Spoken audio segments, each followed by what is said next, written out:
Yeah, Barcelona with a 4-1 win. They will finish then in the top 8. Barca, of course, a lot of fun to watch once again here today, Ali, getting the job done. You can almost write the script for them at the moment. Yeah. This was Barcelona against Slavia Praga last week. Yeah.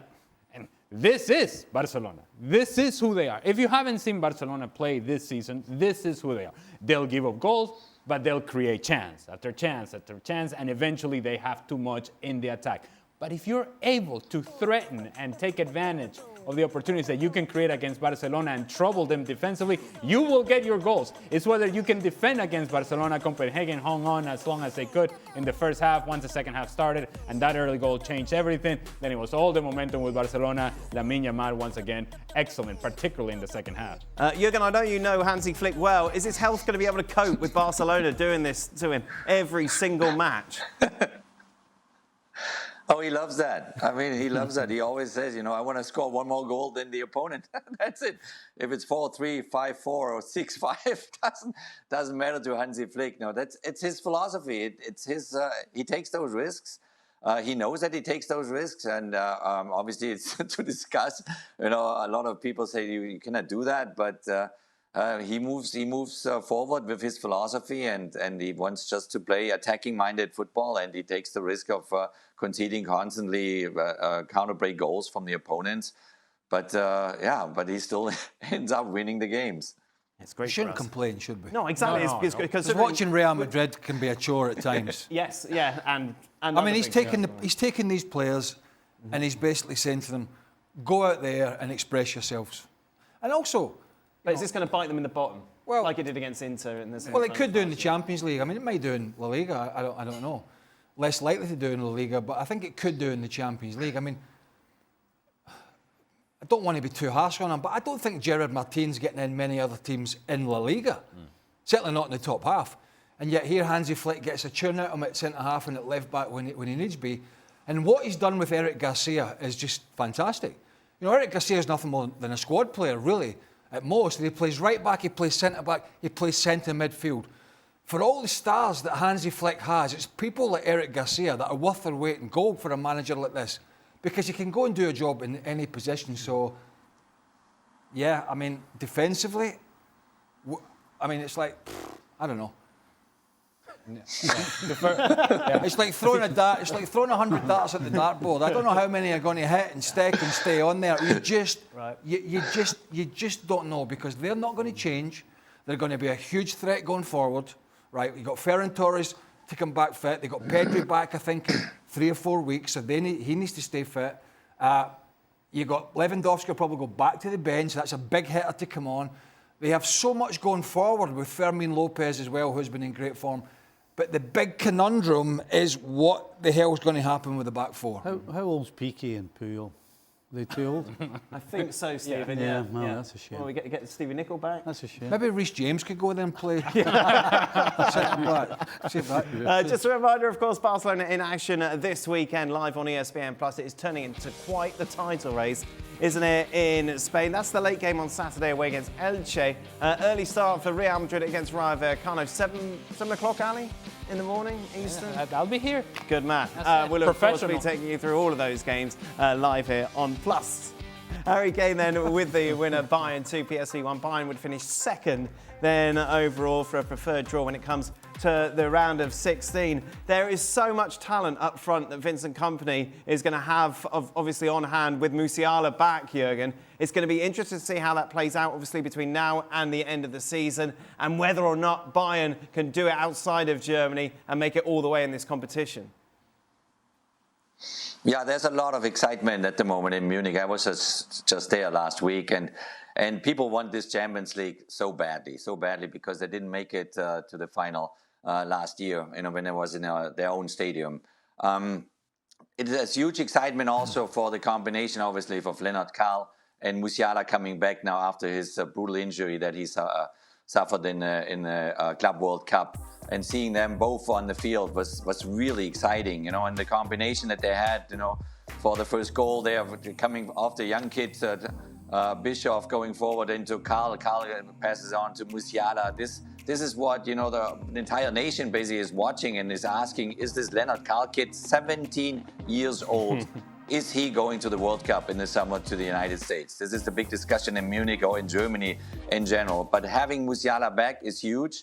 Then obviously they left Harry Kane on the bench, but another huge substitution that happened, and not only that Harry came in the last half an hour and scored his goal, was also Alphonso Davies is back as well, you know, on the field. So when you have these type of players, you know, these difference makers, I call them, at your disposal towards the most important months of the season, meaning now February, March, April, into the final then of May. This is big. This is a big deal, and it looks like, you know, Bayern Munich is having all these guys at their disposal, so that's huge, you know. But I want to give also a compliment to PSV Eindhoven. They actually played a real good game. They have created chances, and there was a certain kid, Serginho Dest, on the field that played a fantastic game actually against Luis Diaz there on his side.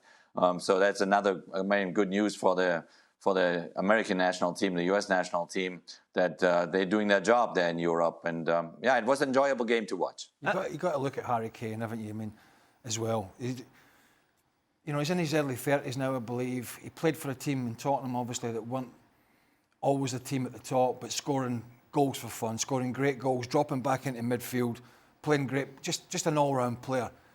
Still doing it, and has done since he went to Germany. There's not a team in the world that he couldn't just go and play up front and score goals. Not a team. That's how, I mean, I think he's taken his game. What if people say, oh, it's the Bundesliga, anyone could score 30 goals there? You're playing for Bayern. No.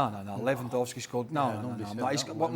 Because that just gets knocked out the ballpark with his numbers at Tottenham, who were, for long periods, nowhere near the best team. They had a good spell under Pochettino, but for long periods were even struggling to get in the top four. And yet his numbers were incredible. His numbers for England are incredible. Harry Kane could go and play in any team in Europe and be the number 9 and score goals and lead the line. Just such a clever player. Harry Kane right now, to further the point, is actually a more complete player than his time at Spurs. He's doing things. He's always liked this idea, kind of dropping into deeper positions and sort of facilitating and also being a guy that can score goals. But he's actually rounded out his game to where now there is vision, there is change of point of the attack, there is hold-up play. He can't quite run away from people, but he always finds a way to get himself on the end of crosses as well. So if he were sacrificing his goal scoring for being a guy who's playing underneath, then I'd be saying, this is a guy that's getting older and doesn't quite have the legs to get there. No. He's dropping in, but he's also scoring goals. Far more complete player now than what he was at Spurs. And I think if you were to ask him, he would want to roll back the years with all this experience that he has now accumulated over the course of his career. And not sign for Spurs in the first place? Well, that would be a good start. But the point being that I think he now sees the complete picture on the field, and you can see it in the level of performance. Bayern Munich is a team that should be among the favorites in this competition, but if you want to point at something that it's a shortcoming, defending set pieces is an issue, and the middle of midfield is an issue.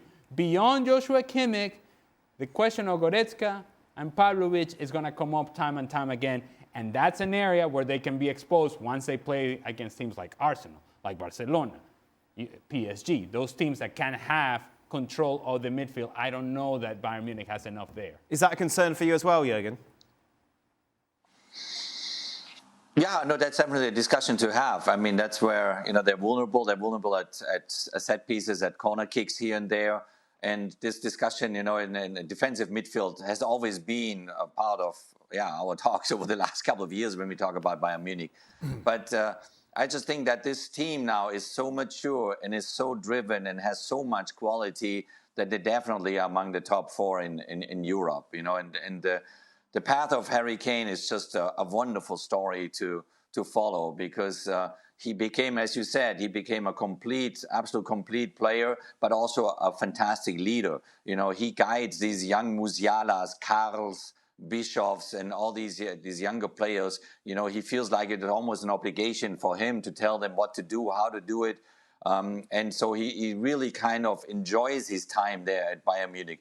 And the lifestyle in Munich is very simple. They live and die for the Champions League. They want to win that trophy so badly. So you hear that every day from the people in the streets. If you go to the baker, the butcher, wherever you go, it's all about the Champions League. And when you have that kind of feeling that you're responsible actually to deliver this trophy sooner or later, probably more sooner than later, then that drives you. That drives you in training. It drives you in your conversations with your friends, with your teammates.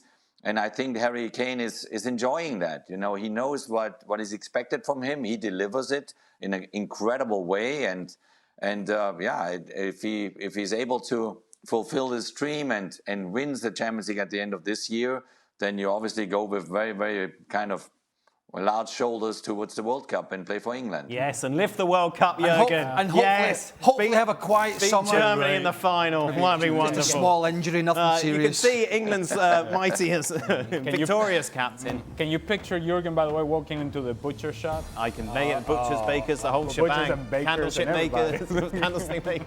Hamburg Bayern Munich, 12:30 Eastern, Saturday, live on ESPN+. Harry will love that.